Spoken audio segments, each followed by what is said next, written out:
Hello, everyone, and welcome to the Dyslexia Life Hack Show. I'm your host, Matthew Head. And in this episode, I'm talking to Emma Downer. She is a DIY educator. You might know her better by her social media brand, DIY with Emma, where she provides hacks, how-to, and follow-along projects. Her videos have been watched over 25 million times. Around all these DIY projects, she somehow fits time in to be a life coach. Her background before she started all this was in textiles, and then went and studied an MBA before going into project management. I will post links to DIY with Emma, as well as anything else we talk about in the show notes, which will be available at dyslexialifehacks.com/podcast. Welcome to the show, Emma. Hi, good to be here. Yeah, it's great to have you. It's going to be a really interesting conversation, as I don't think I spoke to anybody with a social media brand before. I just hearing you talk back about some of my experience, it sounds so chaotic. I've never heard it spoken back to me before, so that was quite interesting. Yes, I was digging through your profile. I was like, I don't see the links, hence the questions. Because I was going to look initially, you finished university, started your own textile business by the looks of it. So how did that come about?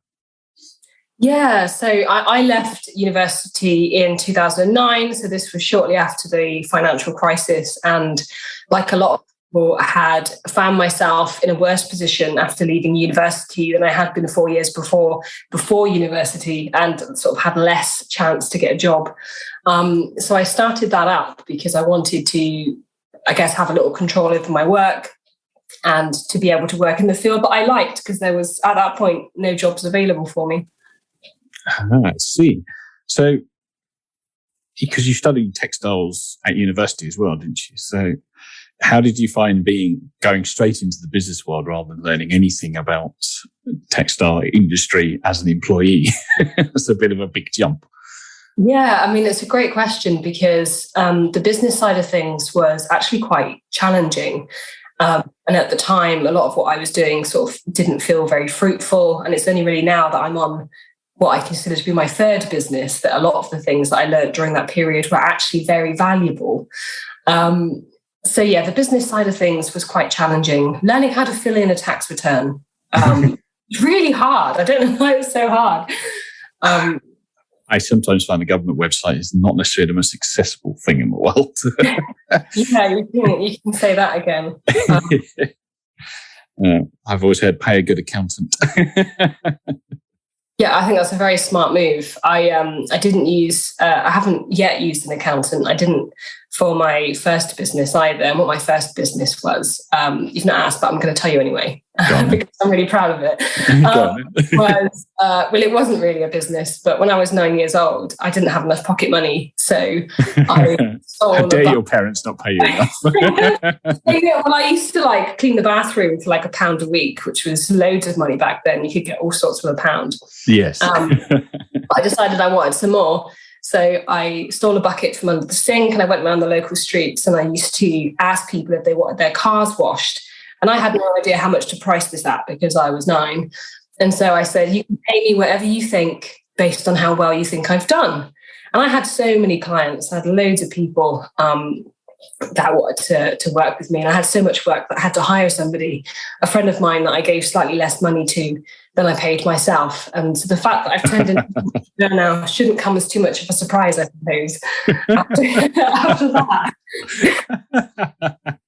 How long did you wash cars for?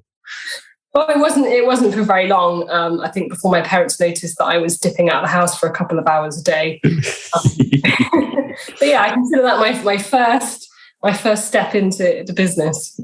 I could just imagine you as a 9-year-old and somebody's like, yeah, you can wash my car, and it's like a really tall Range Rover or something like that. How do I get to the top? We always left the tops unclean, so I think we weren't the best at our job. No, there's a 9-year-old height stripe in the side of each car in your local neighbourhood, was there? Brilliant. So that's quite good fun. So you clearly just wanted to start businesses or work out, at least how to earn more money, and figured that starting a business was kind of the way. Although you did drop into university, did you know you were dyslexic when you were at university, or was that something you found out later on? So by the time I got to university, I knew. So I didn't find out till college, and the way that I found out was, for me, actually a little bit of an embarrassing story. It's something I have talked about before. But what it was is that I discovered that there was someone else in my class who had a bit more time in exams. And this was really interesting to me because I really struggled with exams. Yes. I would find you'd get to the end and I'd be completely out of time and I'd miss out the last few questions. And so I sort of asked this person, so, how did you get more time? Like, tell me about this. And they said they were dyslexic, and I decided to go to get the assessment.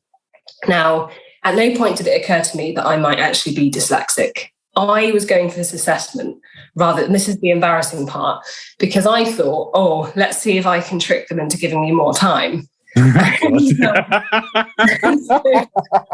I've not heard that. Most people are like, somebody says you might be dyslexic, and they're like, well, I can't be bothered, but you get a free laptop. Oh, okay. Yeah, I know.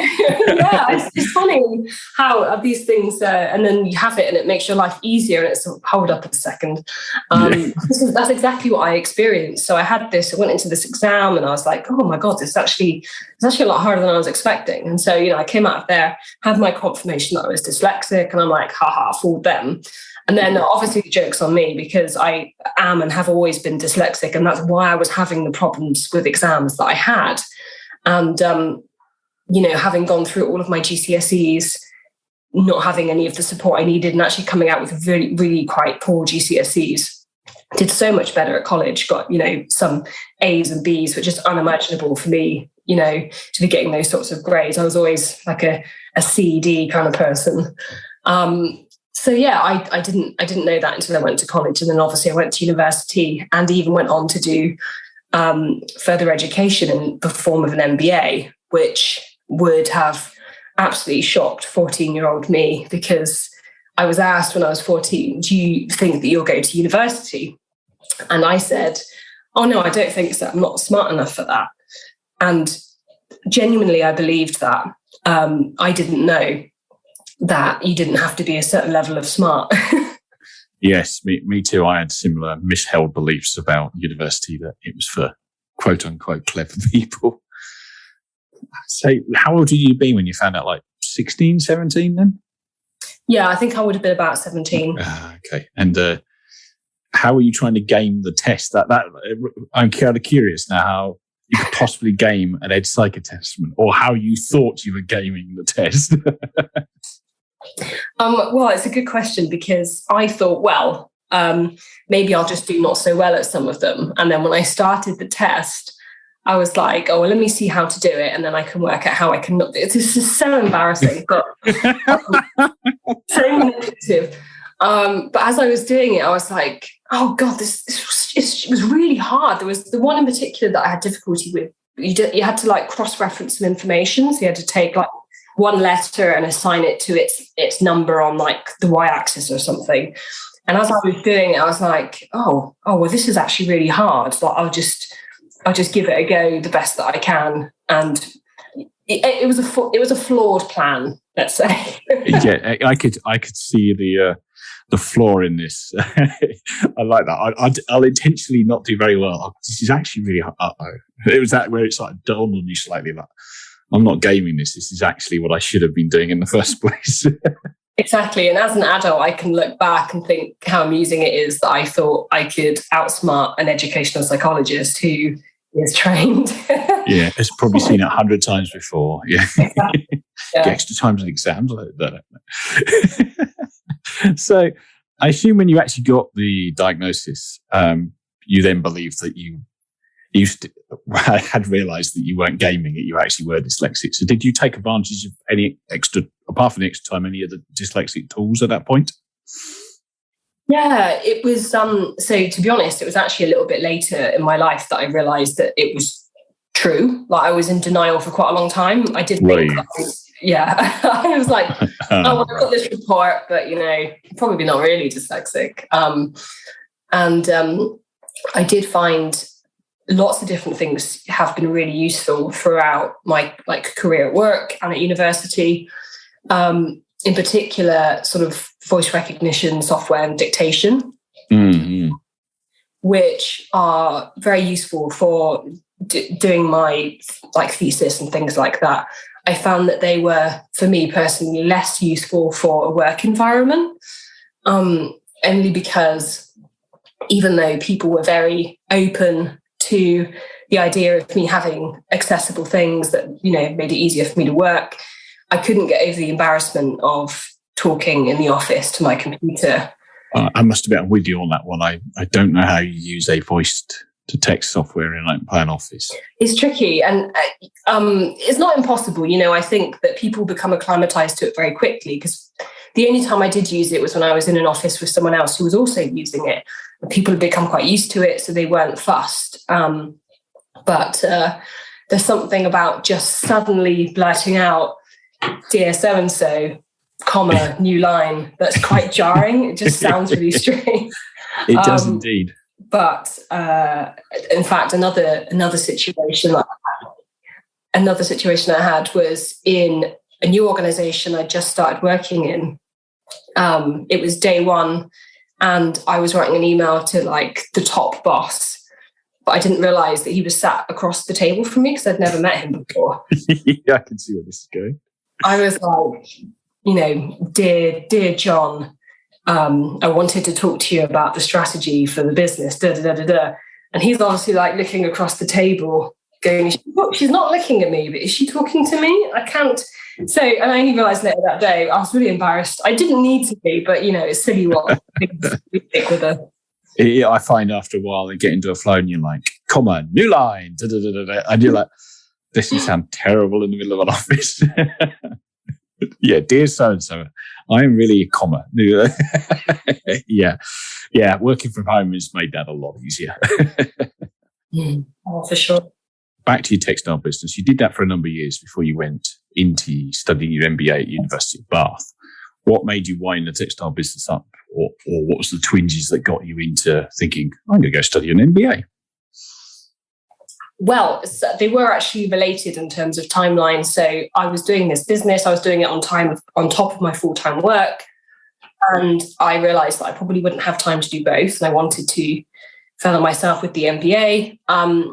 But also what I was making was these sort of textile homewares. And even though I was using fabrics that were perhaps destined for landfill, or picking up fabrics that were, from charity shops that were in really good condition, what I was making didn't feel useful. The products that I was making didn't feel, they just adding stuff to the world. And I didn't like that anymore. So that was part of why I gave it up.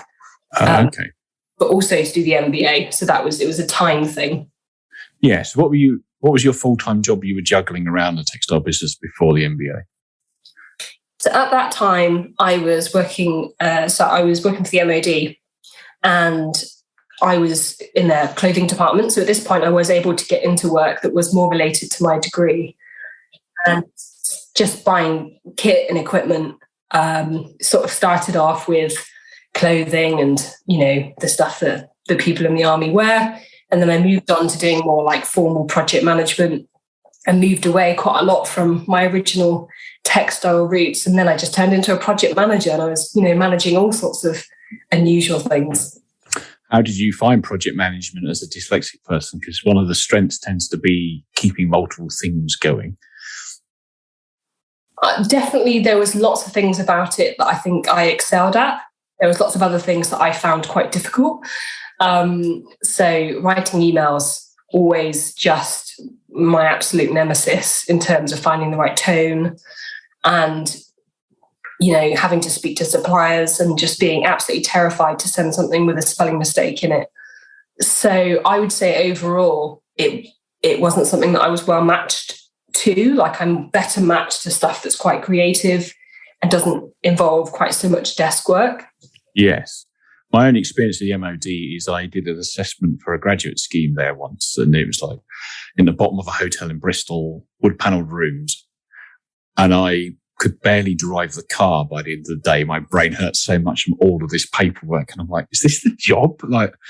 You have 15 emails to read through in 45 minutes, go! Ah!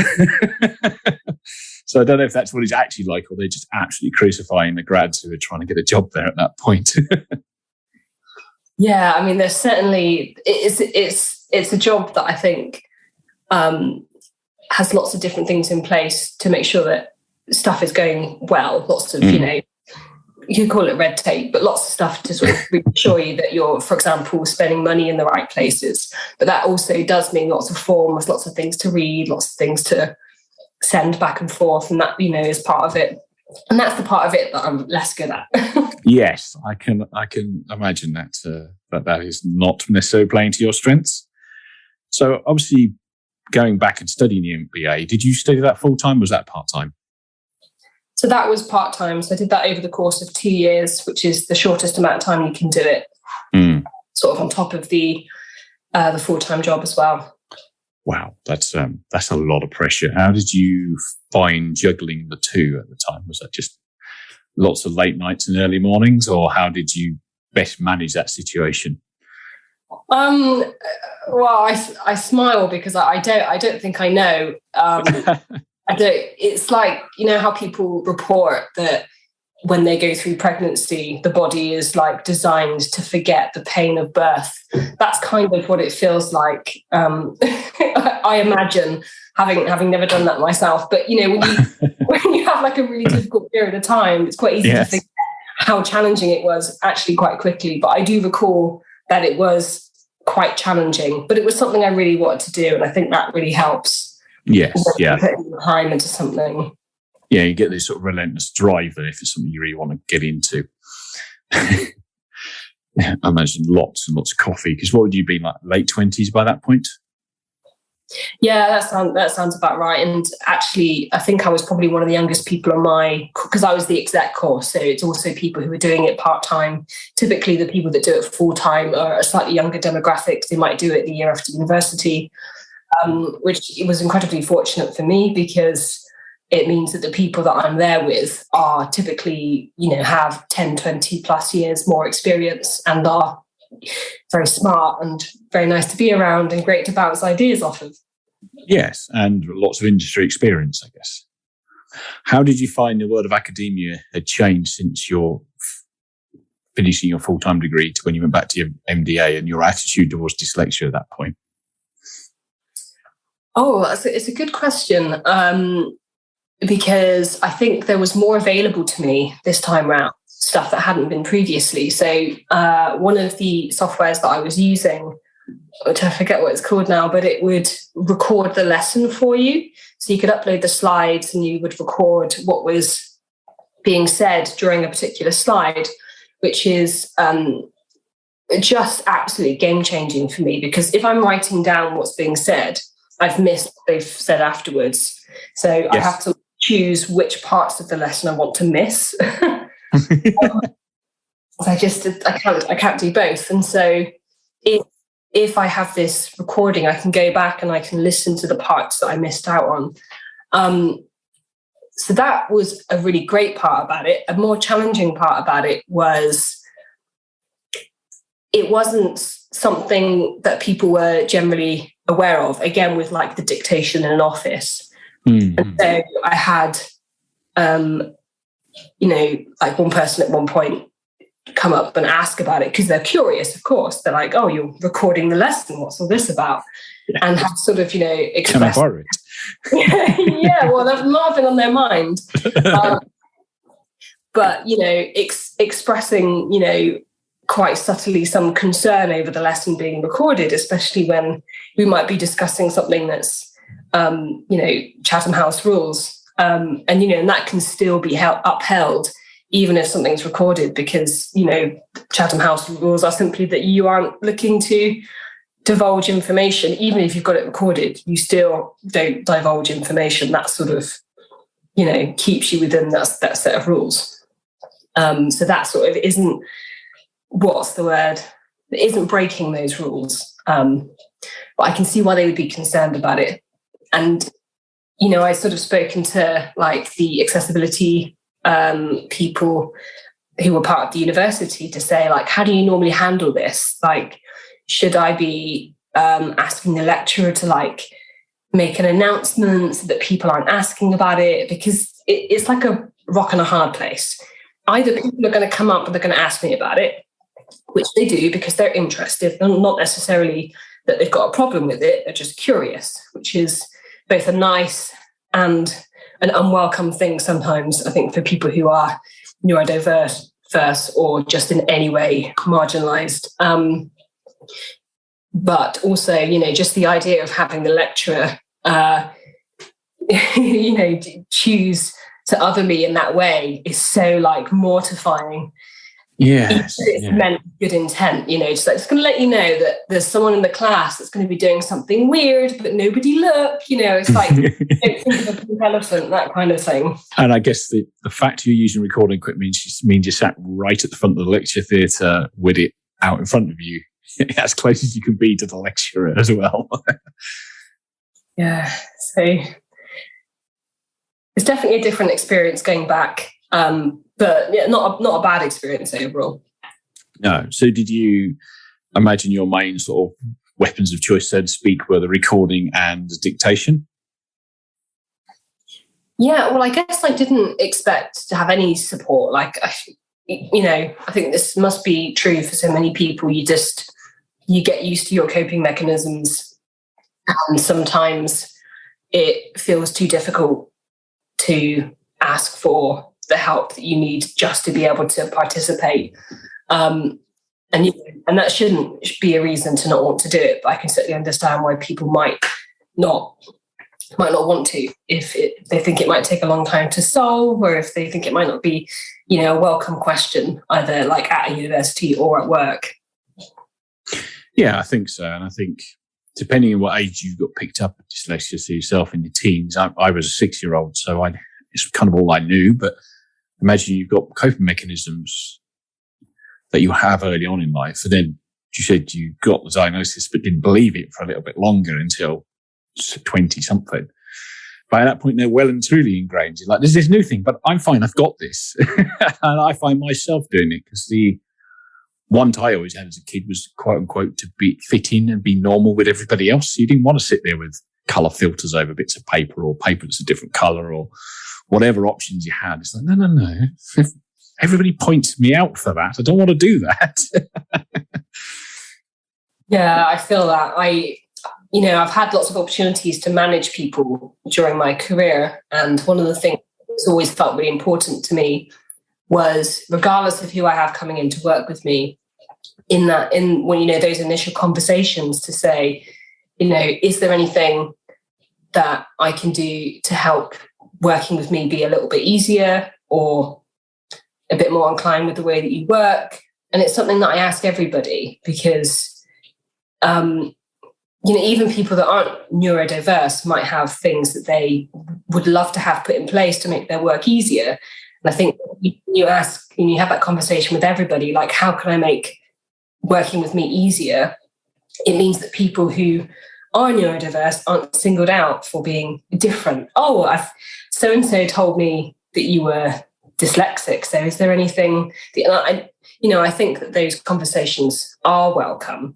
I just love the idea of it being a conversation that people should have with everybody, because we can't assume people's preferences. It should be the same conversation as you asking a tall person whether they want desk risers or not, shouldn't it? Exactly. Yeah, I agree. Yeah, I think it's tricky, isn't it? There's always the question of whether you should tell people you're dyslexic and things like that. But having the conversation and adjustments being a normal thing, and it just happens to be yours for dyslexia and then somebody else's is for something else that makes them work better, because what do corporations want? People to work more efficiently so they get more returns on the money they're paying them in the first place. Yeah, exactly. I've said, to people in organizations before, because I've usually been quite active in, their equality and diversity groups, to sort of talk a little bit about how it's very much to the benefit of an organization to understand who they've got working for them and to make sure that they've got a good mix of people. As organizations, I think, are quite often benefiting from the exceptional skills and abilities of people that are neurodiverse, without perhaps always being willing to tolerate some of the difficulties that come on balance with an individual who is going to have some exceptional skills in some areas and some areas that they might find especially challenging, which typically seems to come in much bigger extremes for people who are neurodiverse. Yes, yeah. I think you're right there. Getting a feel for what you're telling me, your dyslexia tends to find its way out in being at the written word and putting stuff down on the page. Am I right in thinking that? But however, you clearly used it to come up with a creative outlet, because you mentioned about having 3 different companies, and clearly what you do now uses quite a lot of its strengths. So it is kind of having the balance of a team, isn't it? Like having a team full of quote unquote neurotypical people will get you so far, but you could have 3 or 4 neurodiverse people mixed in with it and you get better results because you use their strengths. But you do have to, I don't even think tolerate their weaknesses. Maybe it's just you do some clever management. You put them in the places that they work best and put other people in the places that they work best. I had a few episodes ago, a lady who was autistic on, and we were bouncing off how the 2 of us could work together because our strengths and weaknesses are sort of mirrored. Yeah, I think that makes a lot of sense. And one of the things that I used to talk to people about when I was still working in the sort of corporate world was how, quite often if we think about someone's set of skills, and if we were to plot a graph, and say this graph has a line in the middle that is the word average, and you would find that if you plot your skills on this graph, some things you would be better than average and other things you would be slightly less than average, and you'd sort of get this squiggly line of some stuff you're really good at, other stuff you're not so good at. And as I was saying, this seems to be in slightly bigger extremes for people who are neurodiverse. So they might be exceptional at situational awareness, or the ability to memorize a map. I can't think of any better examples, but and a lot of the times people will do, as I was saying, they will focus on the stuff that people find challenging and look to focus on that to improve. Where, say, spelling's always been difficult for me. The word necessary has too many C's or too many S's, or I'm not really sure. Even after 20 years, I still can't spell it right. Unfortunate me is the one that I get stuck on. I don't know what it is about that word. I'm like, just doesn't work. Worst. There's some words that just get you every time. Someone said to me once, because I was talking about the way that my sort of dyslexia manifests itself, and one of those things was the difficulty with not only the difficulty with spelling, but the difficulty with recognizing when things are not spelt correctly. So I could send something out and they would, say, you need to pay more attention. And I'm like, I've paid a lot of attention. I just cannot see it. I can't see the mistake. And my way of managing that was always to offer up the activity of checking my emails to a colleague or one of my peers, and I would pick up a piece of work for them that I was good at that they weren't good at, and we could do that exchange. This person had said to me, very well meaning, they said, you can get better at this if you tried. And it hurts my chest just thinking about it. Because she's not wrong. It is true that I could reasonably get a little bit better. There's still going to be limits to, I'm still not going to be able to see stuff. That's just the way my brain works. But you can reasonably get like a little bit better at any skill. You could get better at it, but would it get you to the standard they're expecting is the question, isn't it, really? You hit the nail on the head, because this is how I explained it to them. I'm like, say I spend, 20% of my time, my extra time that I've got to work on myself, to improve myself in some way, and I spend that time on my spelling, and, all goes well, and I get better at spelling by 20%. It goes up on that graph, but I'm still significantly below average compared to the next person, even though I've improved significantly. So why would I do that when I could focus on something I'm already excellent at? And if I focus on that with 20% of my time and get 20% better, I'm then an expert. Yes. Because I like a motorsport analogy. You hear it in racing all the time. Does the rider or driver get better at the bits of the track that they're already good at, or try to get better at the bits they're not so good at and crash the car or bike. Yeah. Yeah, I think you're right. And it's a shame because I think people still come at it with deficit thinking. So, yeah, you are trying to be less of a deficit. But if you realise what your strengths are and could really get them honed and sharpened, then you're really leading the way in that particular area.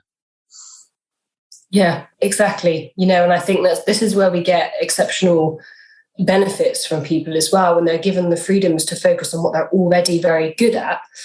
Just wonderful things come from that. And, what I'm doing now, I feel would be a very good example of that. So I've always been very good at taking seemingly quite complex ideas and making them very simple. So I love like taking how to wallpaper a wall, taking that activity and turning that into a 15 or 30-second video that tells you everything you need to know in such a way that when you finish, you're like, oh, okay, I think I could have a crack at that now. Yes.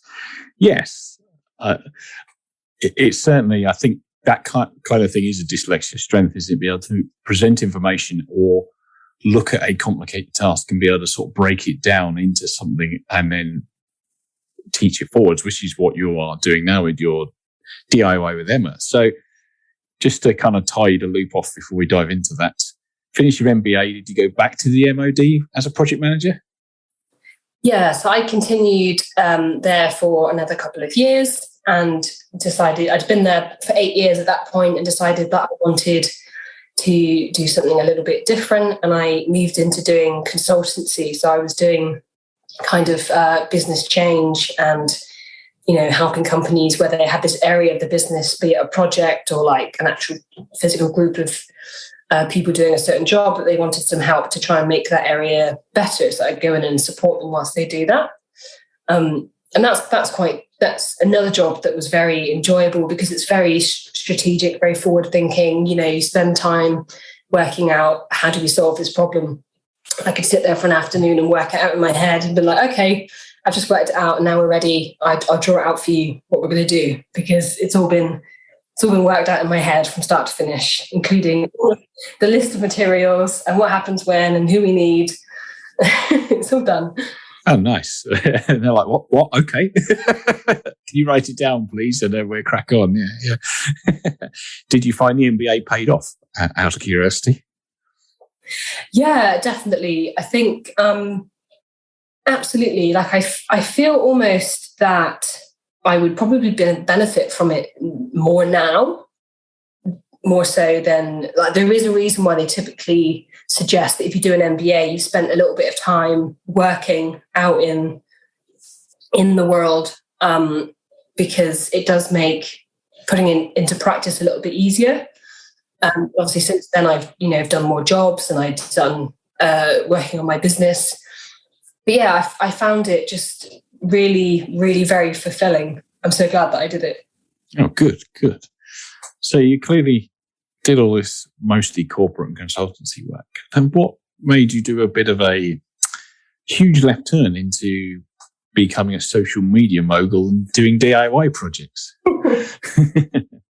Well, ever since I was 9, when I started my first business, I always knew, I kind of always knew that this would be the eventuality for me, because I really value this sort of level of creative freedom that comes with working for yourself.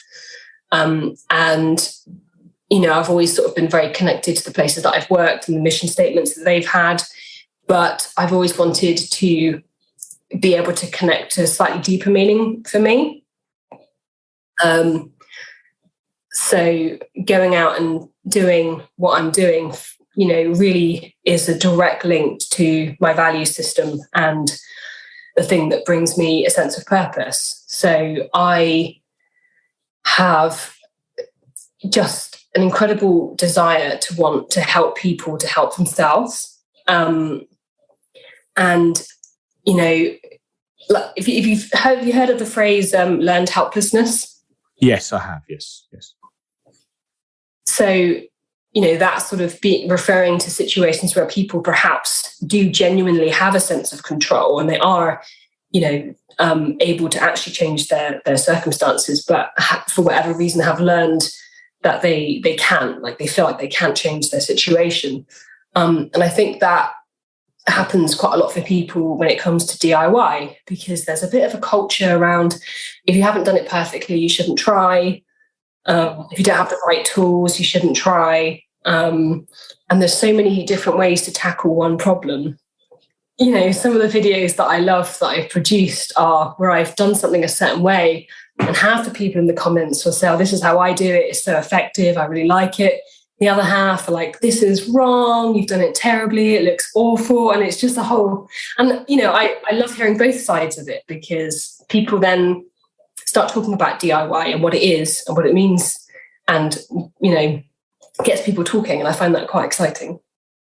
Yes. One of my friends told me once, his lecturer said once, the expression, if a job's worth doing, it's worth doing well. It's like, no, that's wrong. If a job's worth doing, it's just worth doing. Just do it. Because why not do it? Because you can't do it well. So how did the idea of DIY, how did you sort of think, this is the thing I should really, because it sounds deep, drilling deep. You're going to be puns everywhere in this episode. So drilling deeper into it, it feels like the DIY is more of a vehicle for learning process and kind of normalizing that and showing that there's plenty of ways to do this creative stuff and getting rid of some of the intimidation of, in that case, DIY. But I could see you extending out to other things. Yeah, well, I think just as you were sort of touching on there, it's not really about the DIY. It's about the activity of taking yourself and looking at something that you don't think you can do, doing that thing, realizing that you can accomplish it, or you can, fail it a couple of times and then change something and then, finally discover that you can do it. And it's enormously empowering, and you can apply that to any other part of your life. I used to be terrified of speaking on the phone. I had a phobia of speaking on the phone when I was like 17, 18. And so I got a job working on the phones so that I could overcome it. And it's thinking about it now, it seems bizarre because I'm totally comfortable speaking on the phone now, but it was really, really quite, really visceral, remembering it, thinking about how frightened I was to answer the phone. So you can overcome things that, are making your life unhappy. I don't know if that answers your question. I think your question was about sort of more how I'd gotten into that. Yeah, I think you answered the part of the question of what the philosophy is behind it, and actually it's translating DIY is the system or the sort of method you're showing, but actually the methodology can be applied to cooking, fixing cars, fixing anything, or learning anything, life learning, instrument, whatever. So why did you pick DIY? That's a good question. It's a good question because actually, as you know, my background is textiles, so I could have easily have created a sewing channel or something to show people how to fix their own things or to make something new. I think DIY because I've always been really interested in renovating houses. So, I was the kind of kid that would come home and switch over from, home and away to DIY SOS so I could sit and watch the houses being flipped. I loved it. I thought it was so good. Yeah.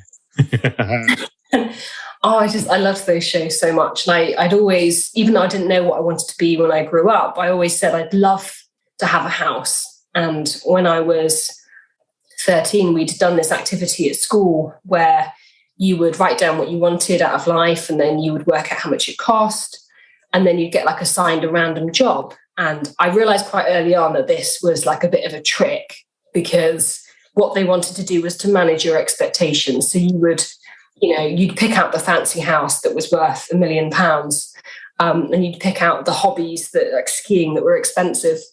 And then they would give you a job and you'd go, oh my goodness, I can't afford the life I want. Therefore, I'm going to have to go out and do what's needed to make it happen. And I sort of, on that basis, had picked lots of very modest things because I don't want to get tricked by the activity. I was like, I'll show them. I'm going to be totally affordable within budget. Look at this dynamic dyslexic thinking in place. Yes. I don't know. How did I not know? It's just so obvious to me. And the funny thing was about that story in particular is you get randomly assigned to these jobs. And I was this word I'd never heard before.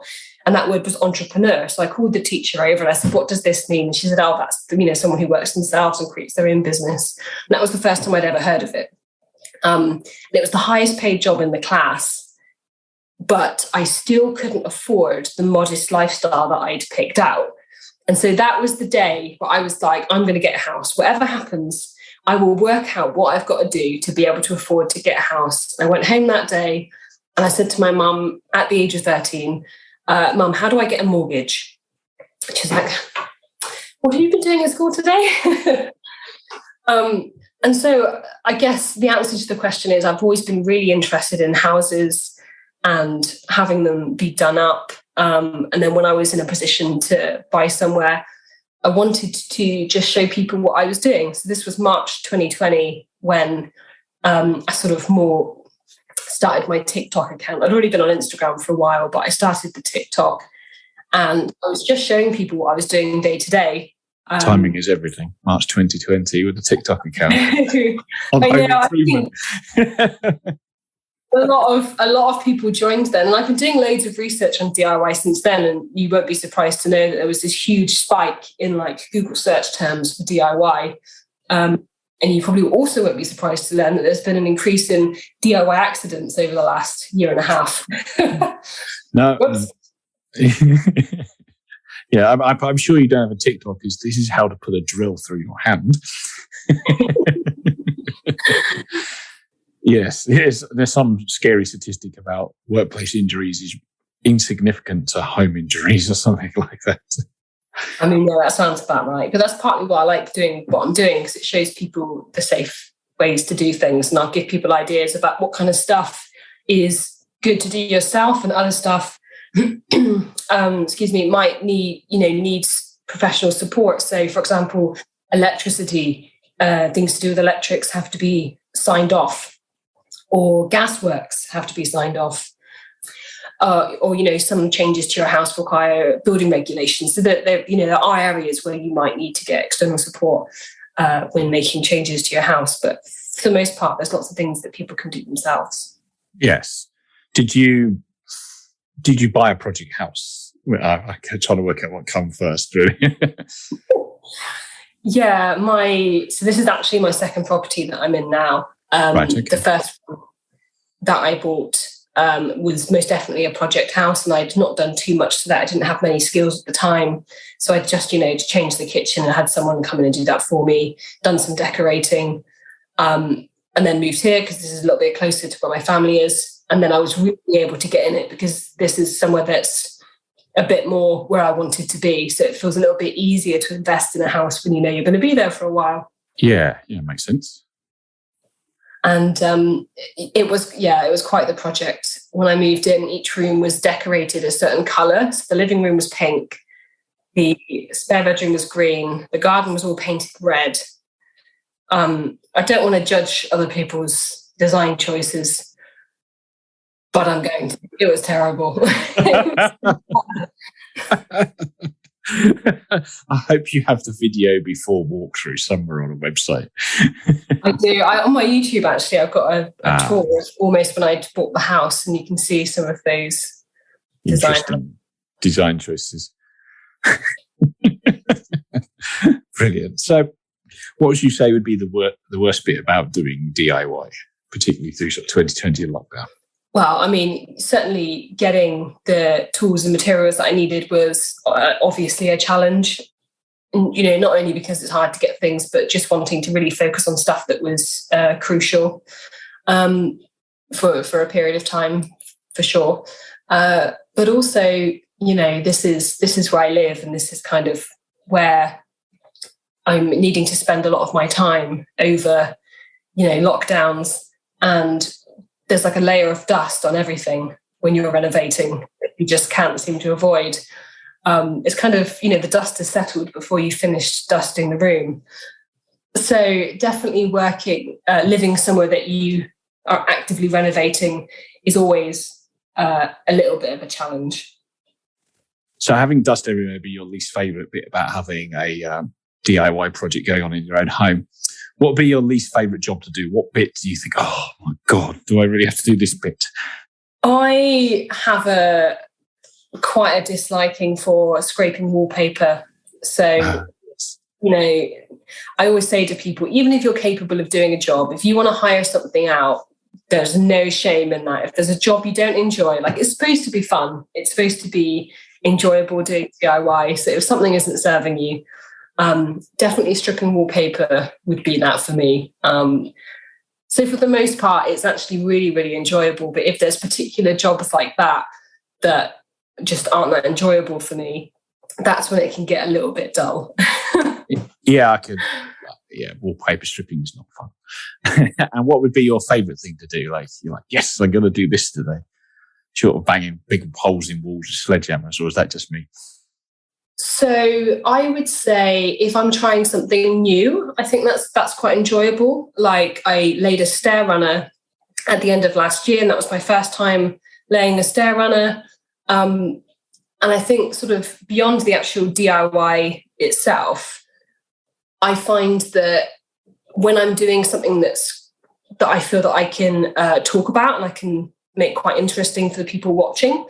So I'm trying to think of an example that would bring this to light. The stair grippers. So when you've got like a stair runner, you put these grippers that you nail to the steps that stop. You have the same thing in when you lay carpets in rooms. They've got these little mini spikes. So when you push the carpet onto them, it grips them and it stops the carpet from moving.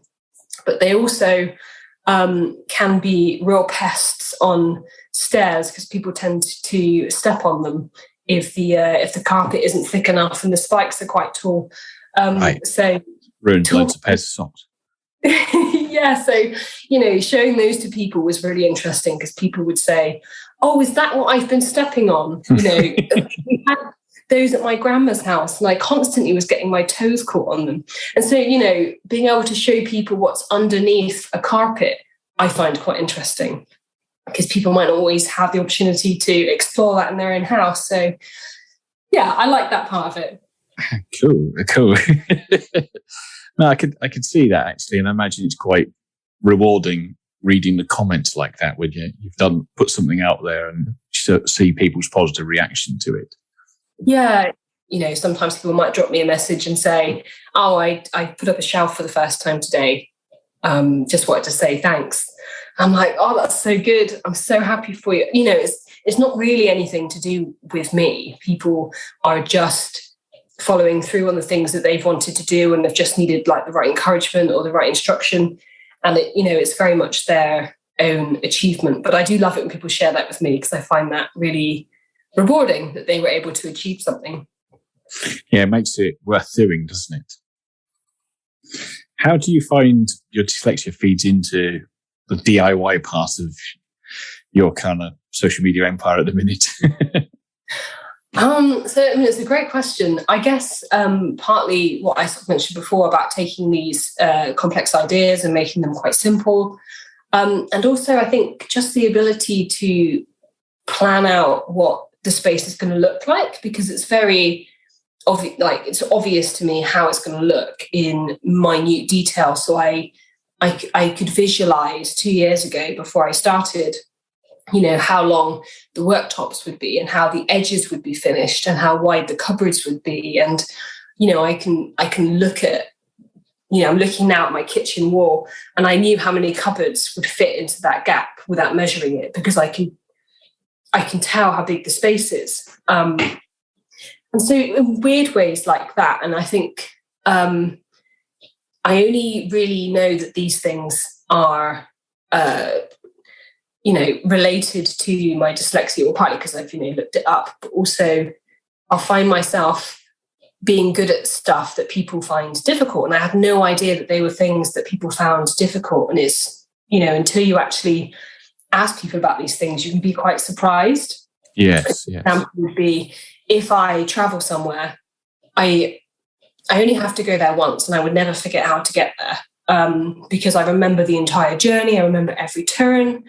And I've got friends that will confess to me that they still can't find their local Tesco, the one that they've been going to for 8 years, once a month. And I'm like, I find that fascinating because I don't know how you can't know. And they're like, how do you know? I don't understand how you know. So definitely the visual element and imagining what it might look like.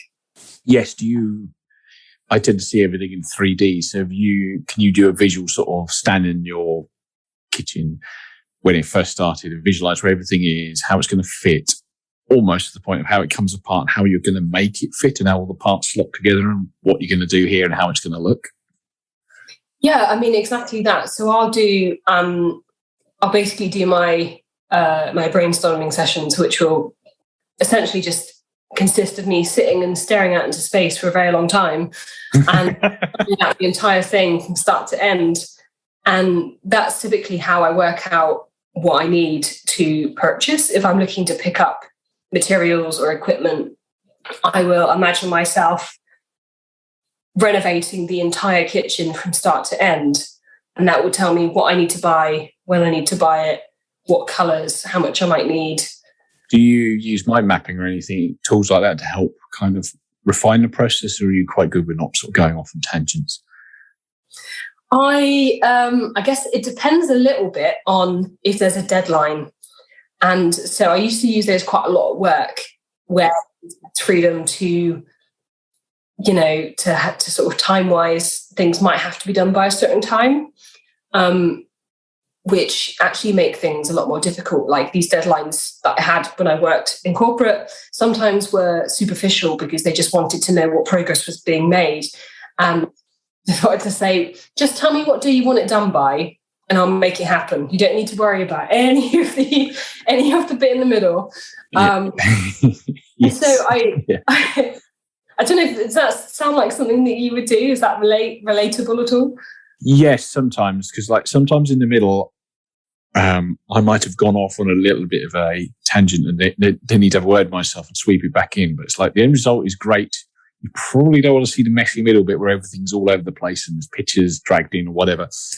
But quite a lot of time I'm doing 3D design because I work as an engineer. So I've done all that internally before anybody ever sees it anyway. It's only when I'm putting together like a presentation or sort of pulling together lots of regulations, which lots of reading, and I have to dump them into PowerPoint and put pictures with it. Like, this looks like this. And then give it a clean through. So the midpoint, is not very good at all.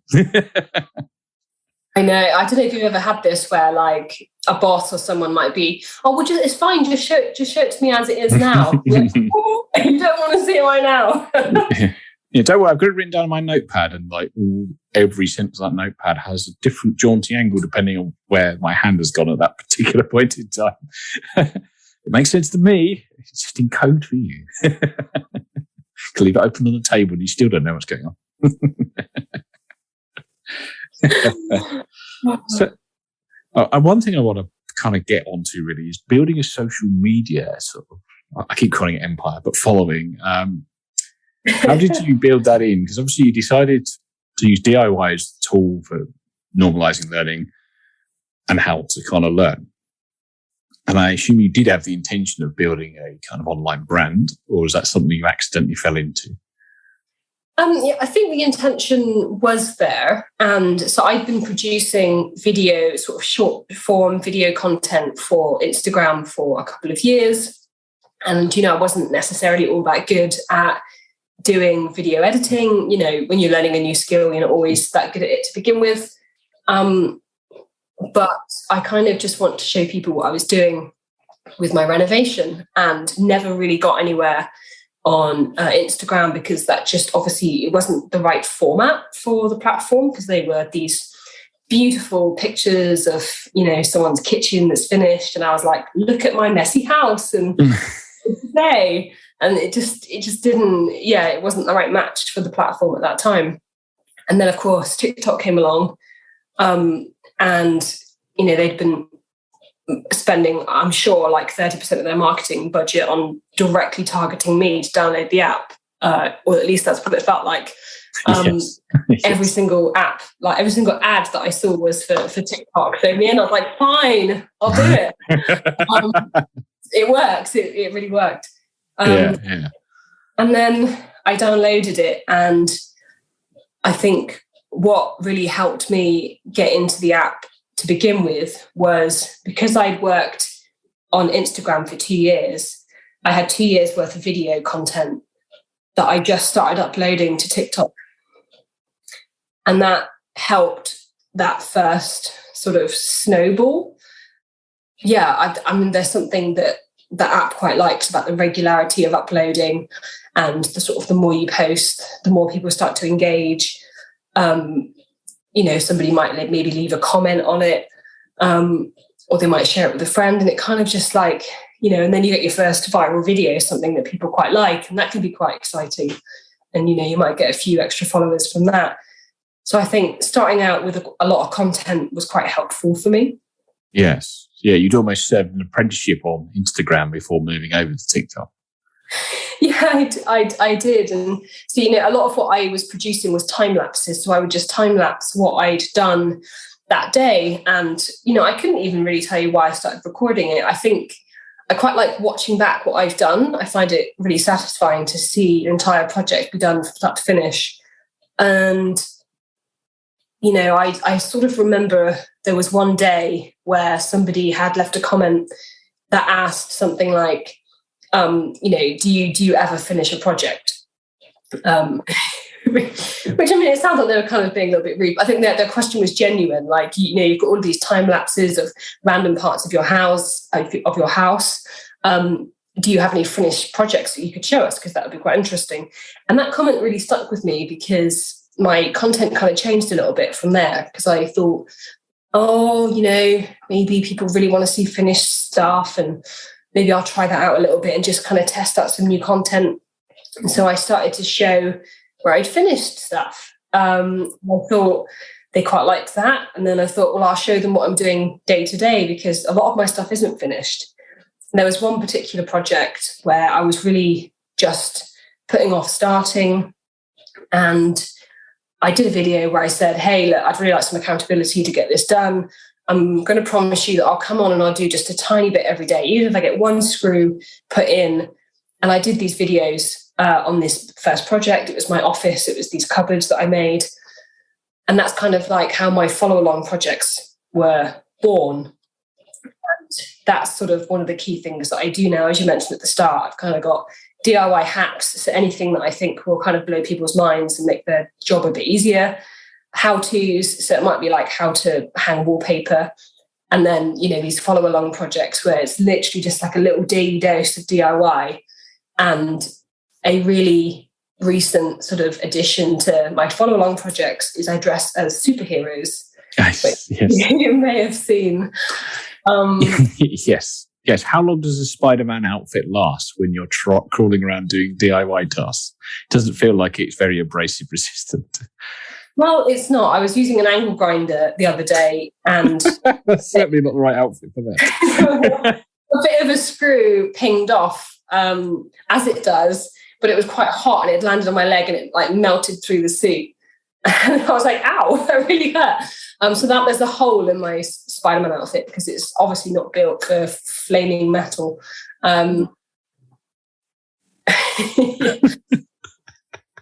Certainly not. Having done a grinding wheel safety course, I can tell you that is not the right thing to be wearing.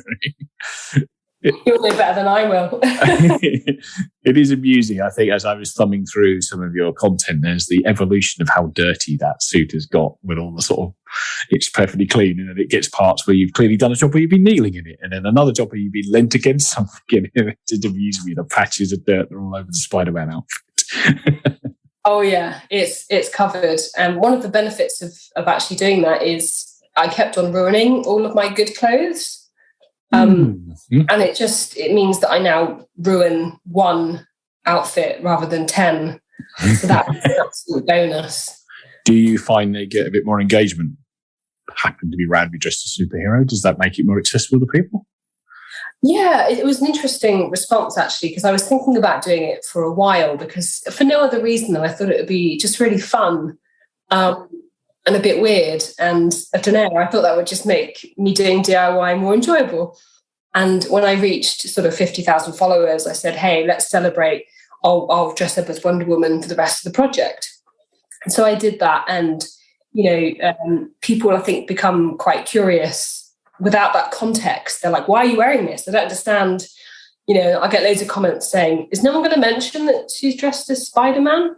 And so I think that, it is useful as a video hook to get people to become curious about what's happening. Yes. Do they do red steel toe boots and gloves? I should look into that. I don't know. Yeah, here's my matching pair of steelies for this Spider-Man outfit. I guess making some of your content, have you also self-taught yourself how to use the video editing software and all that kind of stuff to put it online?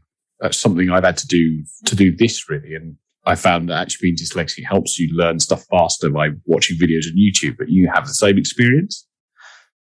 Yeah, definitely. So certainly if I'm learning something new, that's the first place that I would go. I personally wouldn't seek out a written blog just because I know that I would find it really hard to digest the information.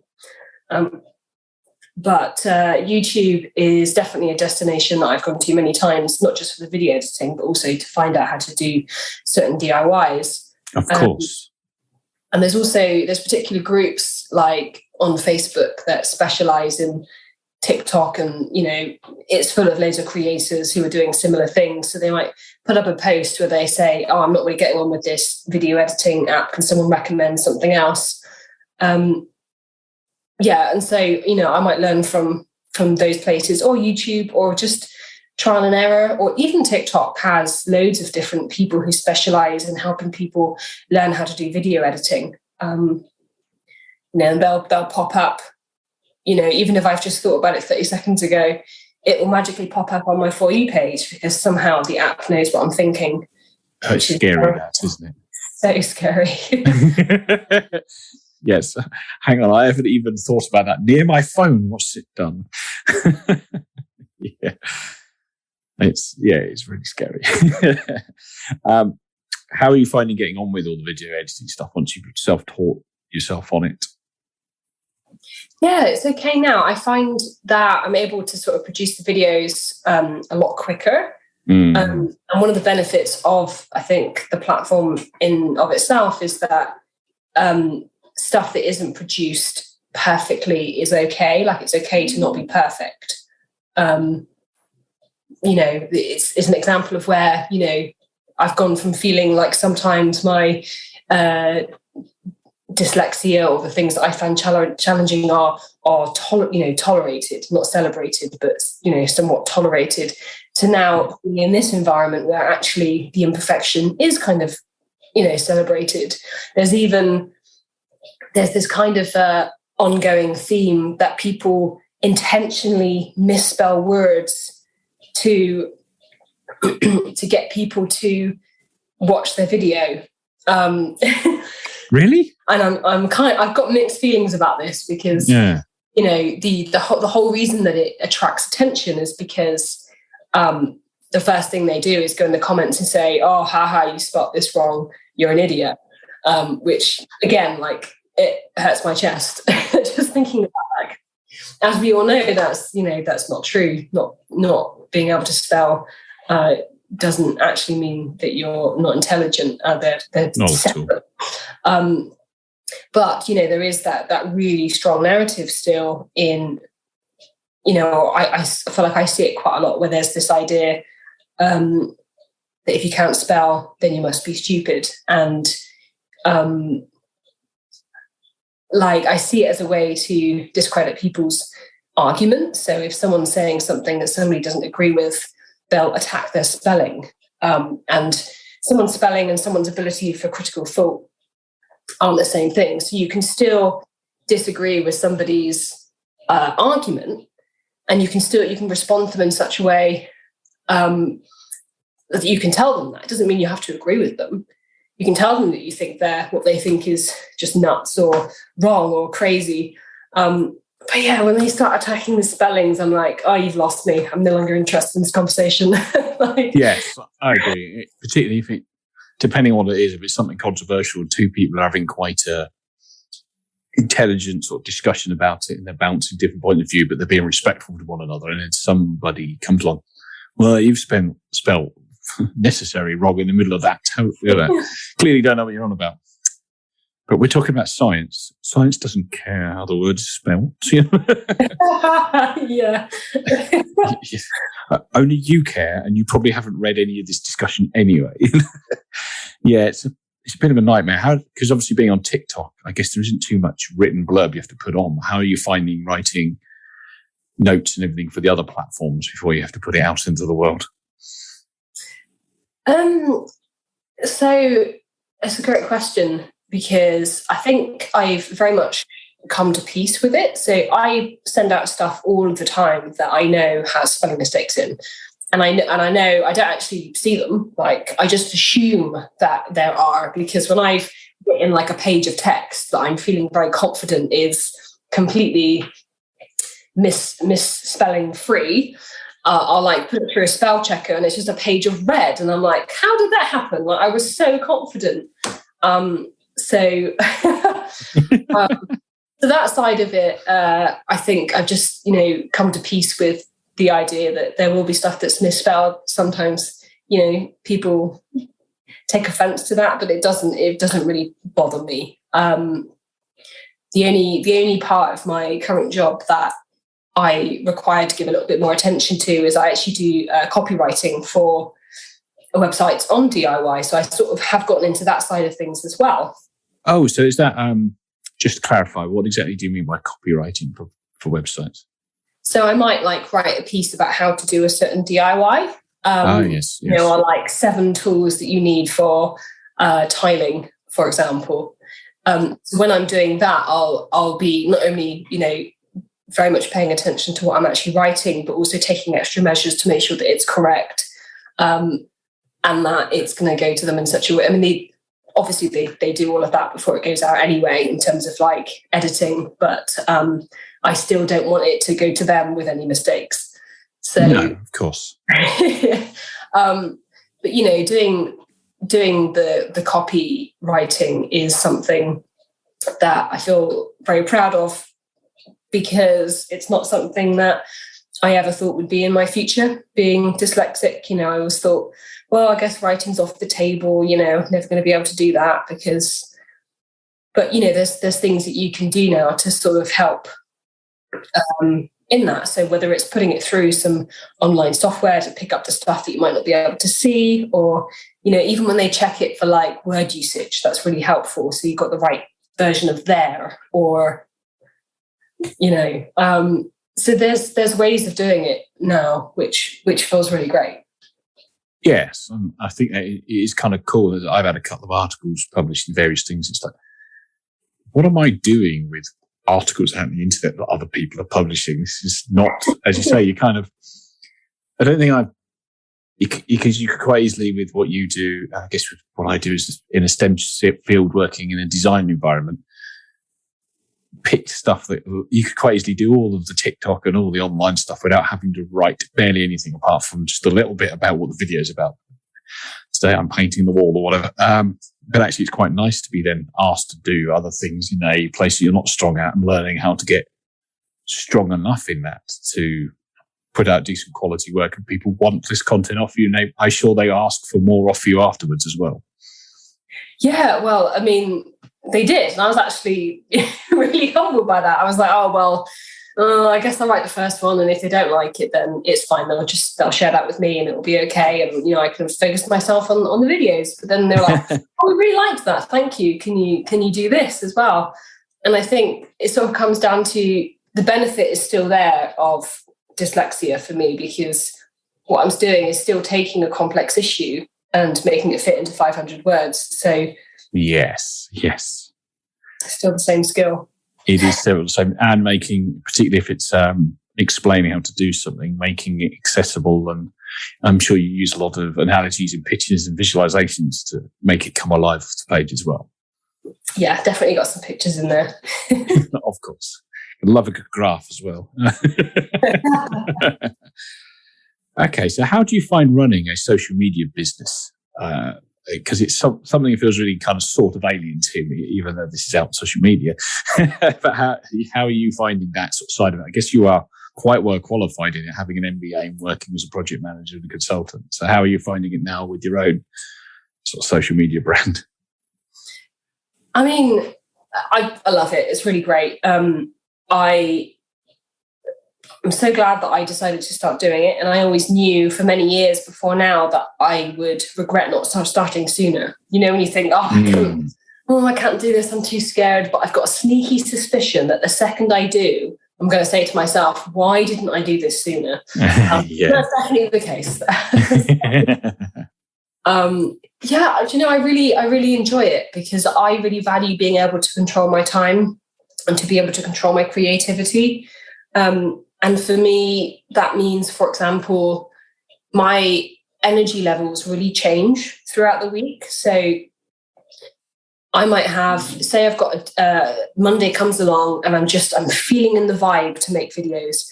I might make just a whole host of videos and then I'll do loads of work in the evening. And then I'm in the right mind frame for it and really sort of go quite deep into a project, and I can just spend days being very, very engrossed in what I'm doing. By the way, I'm also in the progress of seeking a diagnosis for ADHD, because although I don't know if that's true for me, it would explain a lot. Sometimes I can get so into what I'm doing that I'm doing it for 2 days and I go, I haven't slept, I need to do that. Or I haven't eaten, and it's midnight and I haven't eaten today. Like stuff like that is apparently not everyone has those challenges. But I was just say, not eating is definitely not a challenge for me.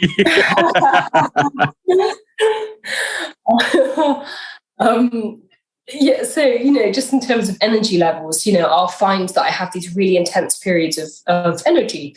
And then following that, usually have probably a fairly intense period of not wanting to do absolutely anything whatsoever, which is challenging when you're working in a job that you're expected to routinely turn up and have the same level of energy all day. And especially sort of in today's world where typically people are asked to work between 9 and 5. And my best working hours are from 6 to 2 in the morning. So for the last decade, everyone's been missing out on my best hours because that's when I've been working my best. And then during the day, I'm useless. Yeah, I sometimes find that some days just sat there, my brain just doesn't want to do this today at all. Or I'm really good at 10 o'clock in the morning, and if I can get something rolling, I can just put music on and do it all day. But if I've missed that kind of window, and it is tough when you're doing a 9 to 5, having to kind of fit in with it sometimes. Having not been fully self-employed, I don't know what experience, but I know for a fact working 2 o'clock in the morning doesn't work for me. I tried it. I'm more zombie mode by that point. No, that's really interesting. Yeah, I'm interested to see what the outcome of the ADHD diagnosis is, because I've not actually spoken to anybody who's got dyslexia and knows they've got ADHD yet. So it's interesting how the two may work together. Yeah, I'm intrigued, but I haven't put too much effort into actually exploring that yet. For no other reason than the outcome doesn't matter to me too much, because what I have learned from going online and finding out, if there's something I'm really finding difficult, and I know that it's a trait that lots of people with ADHD experience, I'll just go online and say, how do people with ADHD deal with X? And then I've got the solution to my problem. And so I'm able to benefit from the solutions that people with ADHD have without even knowing if that's, something that I have. Yeah, it's something that's come up a few times with just the general accessibility thing. Like actually having software that reads stuff aloud to you is primarily used by dyslexic people, but it's quite useful even if you're not dyslexic to check things over. So it's kind of the same thing. It's almost the same process as what you're doing with the DIY work, isn't it? Where you're like, I don't know how to do X, so I will find out, and then I will distill it down into a TikTok video. And then somebody looks at it, that's genius. How did you know how to do that? Yes. Yeah, that sounds fun. Yes. So what is next for DIY with Emma? Or have you got any future plans for it? Like upgrade to a mansion, just have bigger rooms to play with? I mean, if I could afford that, I would be doing that immediately. I've got my dream house in my mind. Of course, yes. Yeah, from a long time ago. Yeah. I really do. Like, it's still on my. I still have that picture that I drew at the age of 13. You know, the sort of class task that we had. I've still got that picture. Physically or in your head? Physically. It's upstairs. And so, what would be next? So, I mean, I've obviously got lots to do here. So, there's still like a continuation of helping people into DIY. And I really quite enjoy doing collaborations with different people. So there's other creators who, you know, are going to be joining up to do some work together. And that makes it quite interesting because people are used to seeing one face on a particular channel and they might recognize, you know, the other person that's coming to collaborate with them. And they're like, the collaboration we didn't know we needed. And that's always really fun. And, you know, I continue to work with brands. So one of the main ways that I fund what I'm doing is that I will work with brands who are wanting to do some influencer marketing.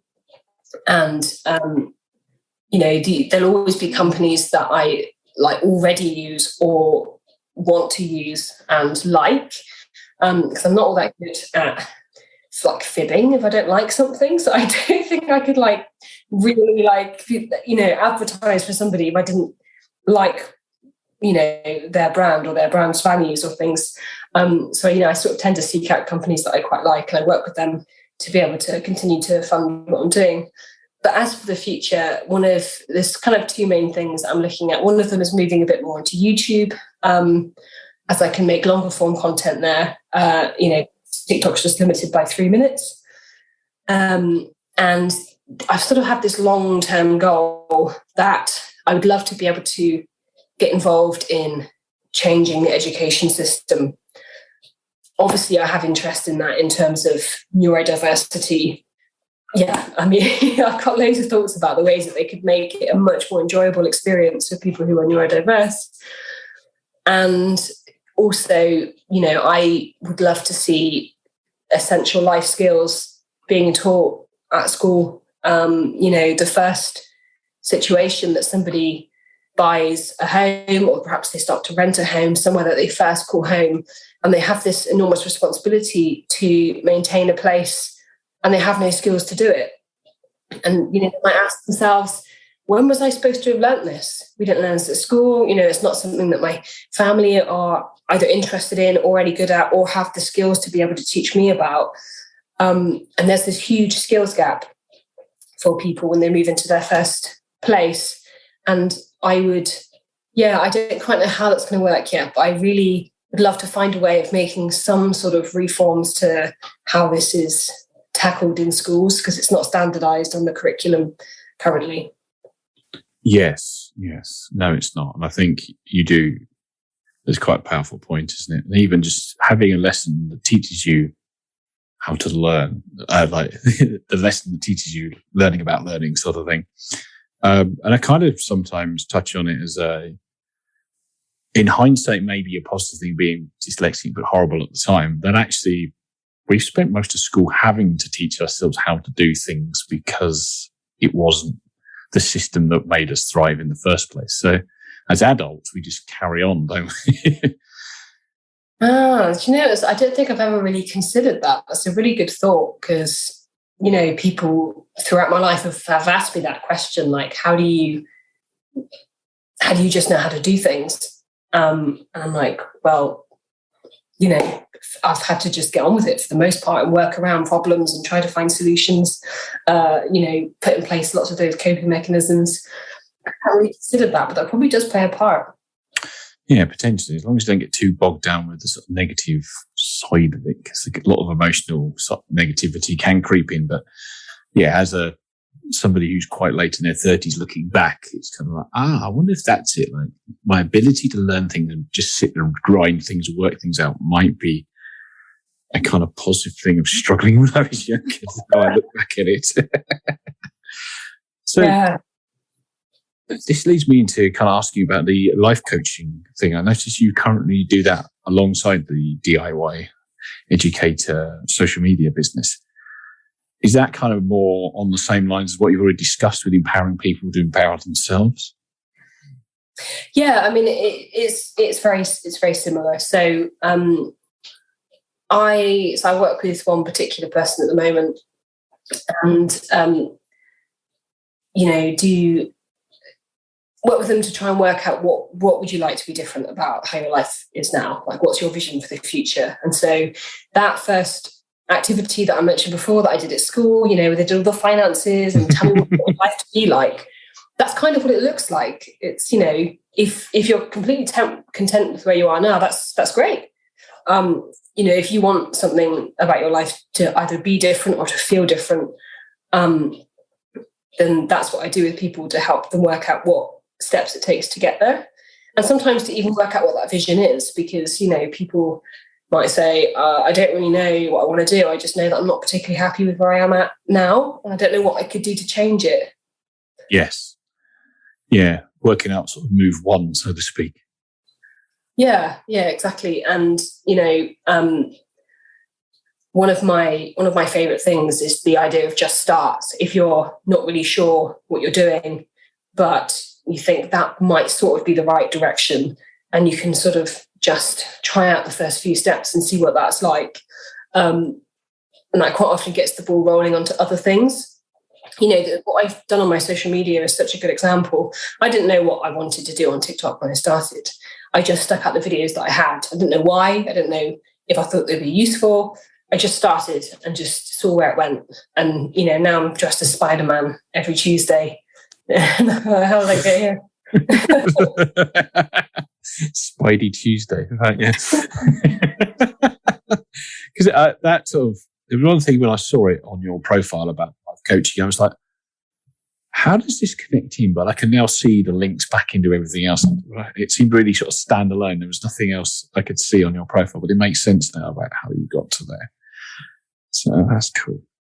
Okay, so I'm going to start rounding the podcast out, and I have a few rapid fire questions I ask at the end of the podcast. They don't need quick answers from you, but there's 3 of them. Okay, then. So question number 1 is, what prejudice do you have about dyslexia that's been proven wrong? Oh, God, such a good question. There's so many things that I've had to unlearn over the years.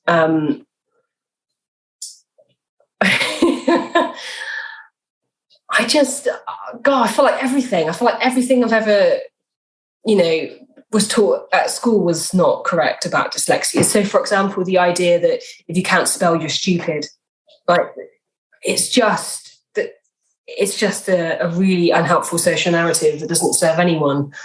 I think the idea that I would never be able to get into writing as a dyslexic person, or not thinking that I'd be able to go to university, those sorts of things. Yes. I had quite a few of the similar things, actually. I didn't even go to university until I was late 20s, so I believed that till then and just had to do it. Even at the time, I think I was going to prove myself right, but I didn't. I proved myself very wrong. Okay, question number 2. If an alien landed, how would you describe dyslexia to them? I feel like this is going to be really telling. So I kind of would describe people with dyslexia as having an exceptional set of skills that other people may not have. And that if you know somebody who's dyslexic, you're very lucky. And that, if you've come to Earth to run a business, you're going to want to make sure that you've got people with different ways of thinking on your team, because that's how you're going to win. Brilliant. I like that one. And the final question, really, of course, being that this is called the Dyslexia Life Hack Shows, what is your favourite dyslexia life hack?